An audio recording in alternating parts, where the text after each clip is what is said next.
Good day, students. Welcome to mathgotserved.com. This is part one of our multi-part series to get you ready to pass the math component of your GED examination. Don't forget to visit our website at mathgotserved.com for access to a wide variety of math tutorials ranging from algebra to calculus. The first thing we're going to do is go over the steps on how to gain access to the test sampler document that I'm going to be working on right now. Okay, you can also gain access to a wide variety of tools to get you ready for the GED exam. So these are the steps that I'm going to be implementing momentarily. Let me go over them real quick. Step number one, you launch your browser, whichever browser you like to use. I normally use Chrome, and that works perfectly in running the computer-based tests, and I highly recommend that. And then you go to Google, and you search for GED Test Item Sampler. And then step 3, you click on the first link on your Google search results. And then when you go to that page, you click on Get It Now. It's going to be on the right side of the screen. And a prompt will come up that'll ask for you to fill out your personal information. You fill that out, and then when you submit, you will gain access to the page where you can download or stream the sample test items for all the different subjects for the GED. Okay? So let's go ahead and apply these steps so that we can really understand how to gain access to this resources. Okay, so I have my browser opened and I'm at the Google website. So I'm going to type in GED test item sampler. Okay, so you will click on the first search results, item sampler GED testing service, and you gain access to this page right here. This page within the GED testing service website gives you access to a lot of information about the test and also how to prepare for the upcoming exam. All right, now let's go ahead and see this Get It Now. That's what you click on. And they also have a practice test. It's for sale. You pay money to buy that one. But the review I'm doing today is free, as you can see. So you click on Get It Now, and this is the window that pops up, and you have to basically fill in all this information and then click Submit. Okay, so after you click Submit, this is the window you gain access to. So you see all the item samplers you can gain access to. So let's scroll down a little bit. So there are 4 subjects available. You have reasoning through language arts, science, mathematical reasoning, and social studies. Okay, we're going to be focusing on the mathematical reasoning piece in this tutorial. All right, so this view now, these are the links that will help you stream the computer-based test over the internet. If you like to download it to your computer so you can view it later, you can click any of these links here for Mac or the PC version. And lastly, if you like just the PDF version, just the document of all the questions, then you can use these links right here. Okay, so what we're going to do is we're going to stream it live from the website. I'm going to use this link for mathematical reasoning, and then we're going to go over the test setup and some of the questions. Okay, so when you click on the link for the mathematics part, this is the window that opens up. This is the testing window. It basically models how the computer-based test will look like. So it's important for you to practice taking the test on the computer so you are used to the testing environment before you actually take the real test. Okay, so you go ahead and click on Start. Before I go over problems 1 to 3, I just want to go over some pieces of information on this tests that can really help you to do well. First thing you want to note is that you have a formula sheet. The formula sheet contains some important formulas from geometry and algebra that you are going to have access to. Please familiarize yourself with these formulas so that you know what you have and what you need to have committed to memory before you take the exam. Okay, so you have access to this for the entire duration of the test.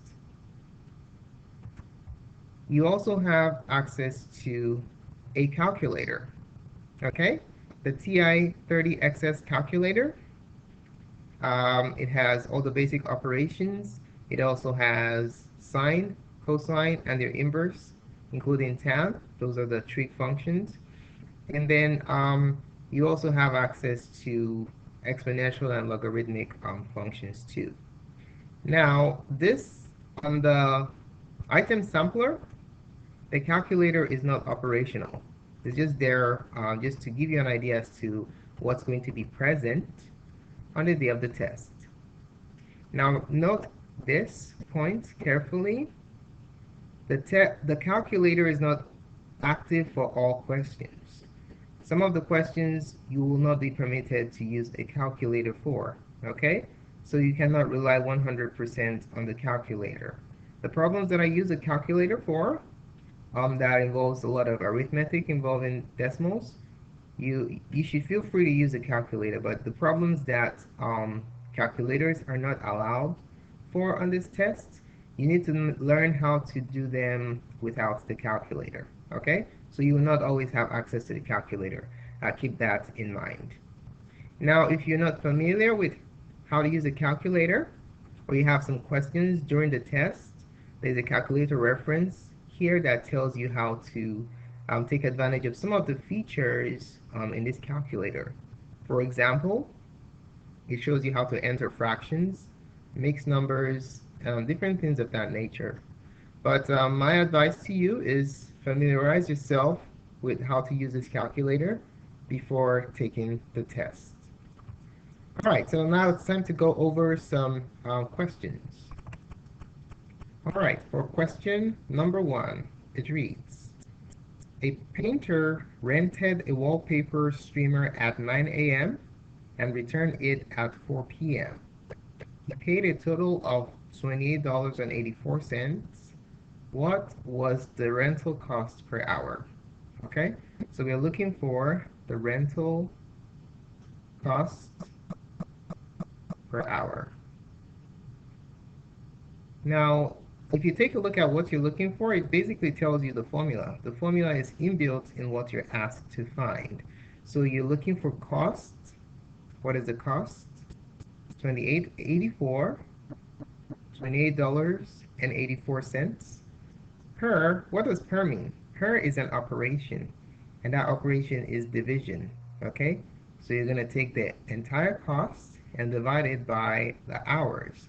Hours is the amount of time, okay? So from 9 a.m. to 4 p.m., if you counted 9, 10, 11, 12, 1, 2, 3, 4, that's going to be a total of 7 hours, okay? So rental cost per hour is the total cost divided by the time. Okay? So that's cost per hour. All right, so let's go ahead and calculate that. We're going to be computing 28.84 divided by the total time, which is 7. All right, if you notice, this question we have the calculator option live. For the questions where you cannot use the calculator, this option will be absent, okay? So let's go ahead and compute the quotient. So we're going to have 28.84 divided by 7. And we have 4.12, $4.12. That is the rental cost per hour, all right? So we can clearly see that our answer is option letter C. Now let's take a look at question number 2. It says, what is the value of 36x minus 8y squared when x is equal to 3 and y is equal to negative 6?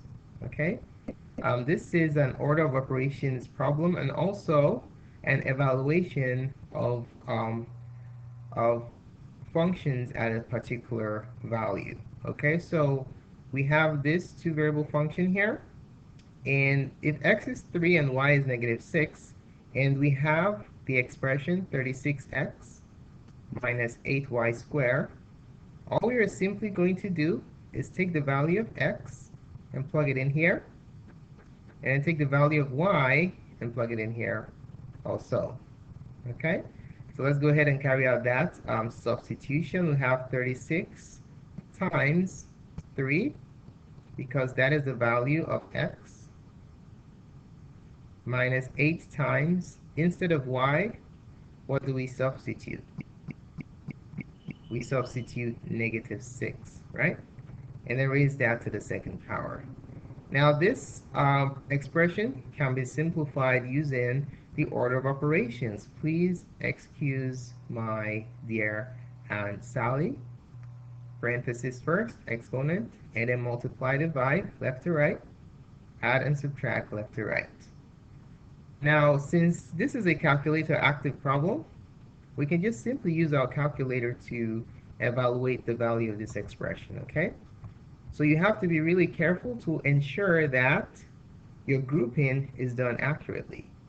All right, so we're going to enter 36, parenthesis, 3, close that. I'm going to use a different calculator here because that calculator isn't displaying my entry correctly. So this is something that you see on the TI-30 calculator. This is more consistent with the input window. So we have 36, parenthesis 3, minus 8, parenthesis. Now this is where students make mistakes. They put minus as the option, whereas you're supposed to use a negative, okay? So negative 6, close that, and then raise it to the second power. So you see the importance of familiarizing yourself with the calculator before the test. You want to make all these mistakes before the test so that when the time of the test comes, you already know how to avoid making them, all right? So we have 36 times 3 minus 8 times negative 6 squared. Enter, and your final answer is negative 180. So we can see that our answer is option letter B. All right, let's take a look at problem number 3. It says Annie is planning a business meeting for her company. She has a budget of $1,325 for renting a meeting room at a local hotel and providing lunch. So she wants to rent and provide lunch. She expects 26 people to attend the meeting. The cost of renting the meeting room is $270. Which inequality shows how to find the amount X Annie can spend on lunch for each person? Okay, so let's take a look at the options we have here and see if we can make some eliminations. Since Annie has a budget, that means that she's limited. There are limits on how much she can spend. So when you have a budget, you have to stay within that budget. So you cannot go greater than that budget. You have to be less. The amount you spend has to be less than or equal to your budget. With this fact in mind, we can make some eliminations here. Remember, this means less than or equal to. Whatever is on the left is less than or equal to what's on the right. This means greater than or equal to. Since we have a budget, we cannot be greater than that budget amount. So you cannot, this inequality is unacceptable. So if you look at this setup right here, this is the budget amount, and the expression on the left represents how much she's spending. So any inequality that's greater than or equal to must be eliminated, because because it causes her to go over budget. So let's go ahead and cancel out those ones. So this is greater than or equal to should be eliminated. And this one also should be eliminated. All right, these are the two possible solutions that we have, okay? Now, to find her cost, it's kind of, her cost is composite. We have the cost for lunch plus the rental cost, okay? And that has to be less than or equal to 1,325. Now, let's see. The rental cost is fixed at $270. Okay, so you can see the two options we have. Well, actually, this is fixed and this is not fixed. So the rental cost is $270. So we can automatically see that our answer is option letter B. Okay, but let's just go ahead and figure out what the cost for lunch is. So when you're carrying out costs involving quantity and unit price, let's consult your formula sheet, okay? So if you click on your reference sheet and you scroll down, you're going to see this formula here about cost. This formula tells you that the total cost equals the number of units times price per unit. In this problem, the number of units is the number of people. We have 26 people, and the price per unit is the cost for lunch for each person, and that is X. Okay, let's go back to the problem. So, which inequality shows how to find X, the amount that Annie can spend for each person. So the unit cost is X, and the total number of people is 26. Okay, so the cost for lunch is equal to the unit cost, which is X, multiplied by the total number of people. Let's put that in blue. So cost per lunch is equal to unit cost times, what does the formula say again? Number of units, okay?